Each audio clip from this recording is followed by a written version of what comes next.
Hello दोस्तों, कैसे हैं आप सब। तो आज हम सीखेंगे इंस्टाग्राम वायरल फ़ोटो इफ़ेक्ट कुछ इस तरह का, या फिर आपके इंस्टाग्राम या यूट्यूब के लिए।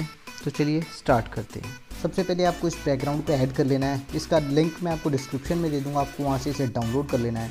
बैकग्राउंड डाउनलोड कर लेने के बाद आपको जाना है ऐड फ़ोटो के ऑप्शन पे और अपने इंस्टाग्राम फ़ोटो को ऐड कर लेना है। फ़ोटो को ऐड कर लेने के बाद आपको सीधा जाना है क्रॉप टूल पे। क्रॉप टूल पे जाने के बाद आपको अपनी फ़ोटो को क्रॉप कर लेना है कुछ इस तरह से। उसके बाद राइट पे क्लिक करके आपको अपनी फ़ोटो को जूम करके बैकग्राउंड के ऊपर एडजस्ट कर लेना है। बैकग्राउंड पे फ़ोटो को एडजस्ट कर लेने के बाद आपको इसके ब्लेंड मोड पे जाना है।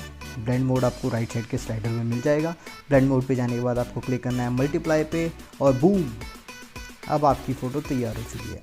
अब आपको क्लिक करना है राइट पे, जो लेफ़्ट साइड में ऊपर कॉर्नर पे है। राइट पे क्लिक कर लेने के बाद आपको डाउनलोड के ऑप्शन पे क्लिक करके फ़ोटो को सेव कर लेना है।